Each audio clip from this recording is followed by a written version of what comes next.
The Walt Disney Company is a multinational operation that employs roughly 190,000 people in 45 countries around the world. The company is now responsible for producing entertainment in all forms. Movies, TV shows, broadcast news, theme parks, cruise lines, sports, and even Broadway shows fall under their expansive corporate umbrella. But Disney is not an entertainment company. It's a legal firm that sometimes makes movies. The blockbuster Disney deal, the parent company of ABC buying many of the assets of 21st Century Fox, creating an entertainment giant. The Walt Disney Company has acquired Lucasfilm Limited for $4 billion.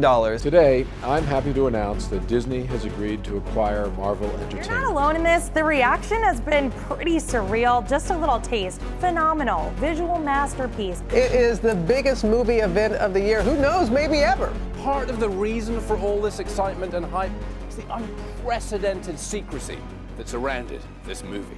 Executive compensation for listed companies is public information that must be filed with the Securities and Exchange Commission in an annual proxy statement. The statement must include the total compensation of the company's chief executive officer, chief financial officer, and the 3 highest paid executive officers. It must also include a detailed summary of how performance-based bonuses are calculated. This rule stops executives ripping off investors by secretly paying themselves overinflated salaries. The executives typically listed in the proxy statement are the CEO, CFO, Chief Marketing Officer, Chief Operating Officer, and Chief Technology Officer. It's rare that a Chief Legal Officer makes the top 5. The Walt Disney Company's top lawyer, Alan Braverman, made $21.2 million in 2021 before stepping down and being replaced by Horacio Gutierrez, who is already on track to be one of America's highest paid lawyers in 2023. Gutierrez will earn that money because next to Bob Iger, the company's 2-time CEO, he might be the most important person in the business.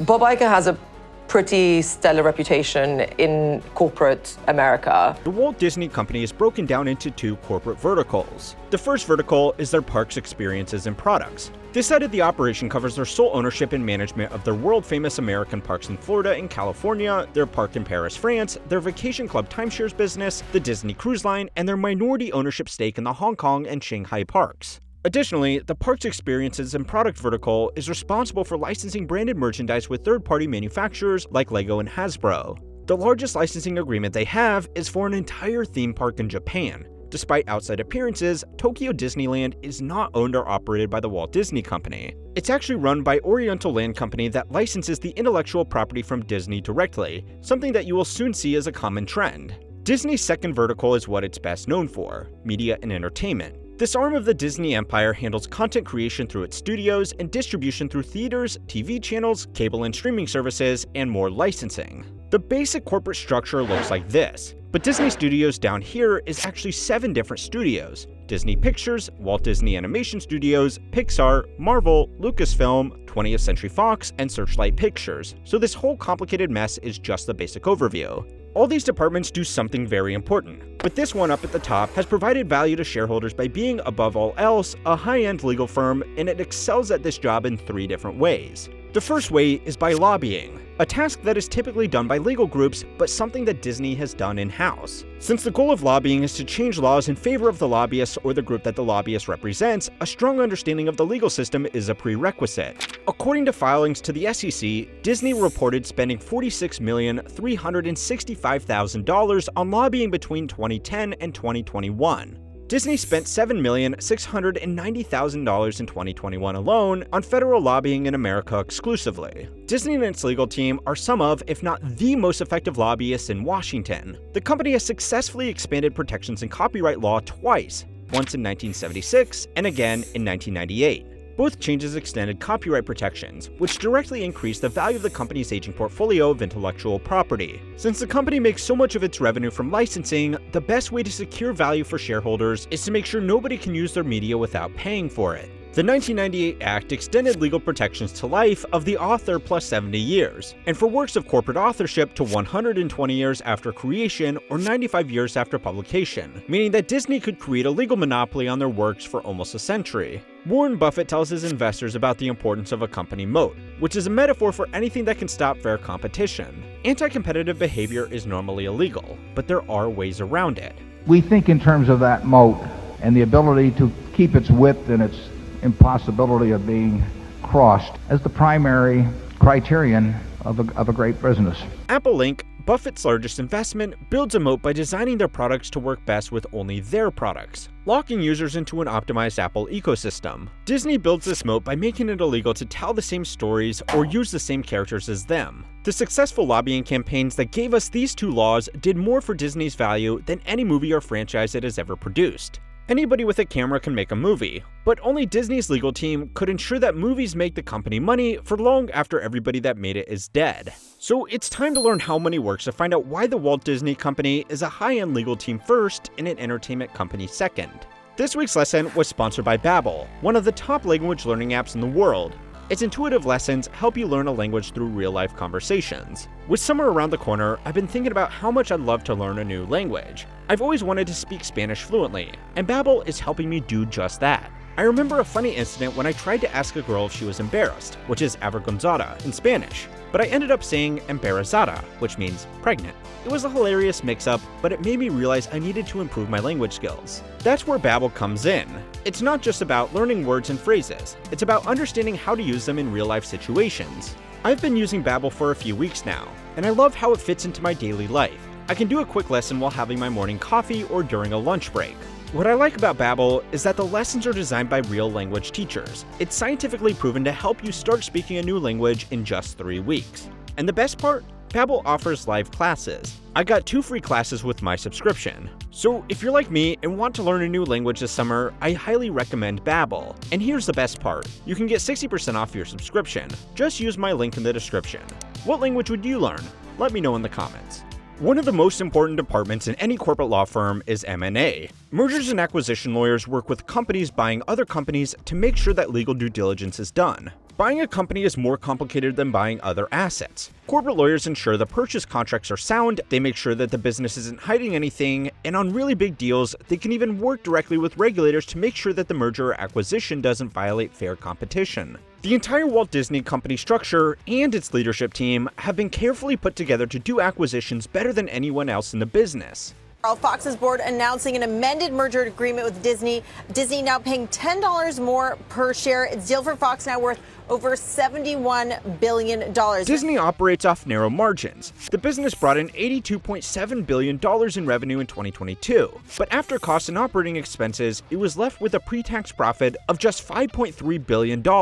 These narrow margins are thanks in part to Hollywood accounting, which lets them depreciate things like patents and designs. Depreciation counts as an operating expense, reducing the profit that the company needs to pay tax on. A patent or registered design doesn't really depreciate. And thanks to Disney, they last for more than a lifetime. But the clever accountants can still write it down as if it was a real asset that would wear out and break down. To keep using this trick, Disney needs to keep buying new IP, which is something that it has perfected, and it's how a company that only reports a profit of $3.1 billion after tax could purchase 21st Century Fox for $71.3 billion. It didn't save up for 23 years. In fact, the company pays a regular dividend. It just used a combination of loans from Citibank, JP Chase, and its own money that was never counted as real income. By looking at the company's revenue sources, you will see that it's also not in the business of making movies. In 2022, all of Disney's 6 studios posted a box office gross of $4.9 billion. 2019 was its all-time box office record year, where it made $11.1 billion thanks to Avengers Endgame, the live-action adaptation of The Lion King, Frozen 2, and Toy Story 4. That money gets split with the theater showing the movies, and occasionally the talent that have revenue splits in their contracts. After the money is shared, the revenue from the theatrical releases contribute to less than 5% of the company's top line. Even from that small contribution, most of the revenue is coming from studios that the company has acquired, like Pixar, Marvel, and Lucasfilm, instead of being made in-house. Disney is not in the business of making movies, it's in the business of acquiring intellectual property, keeping that property to themselves for as long as possible, and using their legal talents to turn their property into cash by licensing toys, selling tickets to theme parks, and getting people to sign up to subscription services like Hulu, Disney Plus, and their cable TV channels. This is important to know, because the company attracted a lot of retail investors after the success of blockbuster hits like Star Wars, The Force Awakens, and Avengers Endgame. Unsophisticated speculators thought that since their movies were doing well, the company must also be doing well too. The company was fine, but if you invest on news like this without really understanding the company you are putting your money into, you are taking a big risk for very little upside. The Walt Disney & Partners corporate law firm creates value for its shareholders in one last way. They make their own laws. Disney World, the company's largest park located in Orlando, Florida, sits within the Reedy Creek Special Administrative District. This is a municipality where the only people that can sit on the town council are land-owning residents. In the last census, Reedy Creek had only 53 residents and one landowner, the Walt Disney Corporation. The residents are all hand-selected company employees that live in trailers on amusement park grounds and are deeded parcels of the landowning company so they can officially serve on the district's administrative board. Reedy Creek has 134 miles of roadways, 67 miles of public waterways, power grids, trash collection, and fire departments that were all controlled by the Walt Disney Corporation. This lets the company set local laws and plan public land around their theme parks. They had these special privileges thanks to the work of their legal team that lobbied the Florida state government to let them have these powers because it would improve tourism around Orlando. Disney still needed to pay 2 local counties that Reedy Creek sat across for law enforcement, since that was one of the few services that Disney was not allowed to run themselves. Reedy Creek was dissolved last month after a legal battle with State Governor Ron DeSantis. So I'm going to put my John Hancock on this piece of legislation. That'll make it official. And so just look at your watch and you'll know at what time the corporate kingdom finally came to an end. Losing its power to self-govern will hurt the Disney park, but it will always have the benefits of zoning public land and building services that work within its existing parks. It's also projected to cost local taxpayers surrounding Reedy Creek an additional $163 million a year to maintain public services that were previously paid for by Disney. It gave them a lot of control to do things exactly how they wanted around their park, but they were paying a lot for that right. The Disney legal team is now trying to get Reedy Creek back by having the law repealed, which is the 4th way that Walt Disney has become a law firm that occasionally makes movies. Any action that thwarts those efforts, simply to retaliate for a position the company took, sounds not just anti-business, but it sounds anti-Florida. Thanks to the laws they helped pass and the acquisitions they have made, Disney has an extensive library of intellectual property which it defends to a degree that no other company has come close to. Disney is currently suing the state of Florida to get their own town government back, and the family of the late Stan Lee to keep control over as many characters as they can collect. If you think about a copyright lawsuit, you probably think of Disney, and that's just how their legal team likes it. It wasn't always like this. Go and watch my video over on how history works to find out how the company's founder changed from a naive storyteller who was a perpetual failure to a ruthless businessman hell-bent on capitalizing on his one success to build the largest media company that the world has ever known. If you want to get access to these videos a day early, as well as other business and finance stories like this one, sign up for my totally free email newsletter Compounded Daily to keep on learning how money works.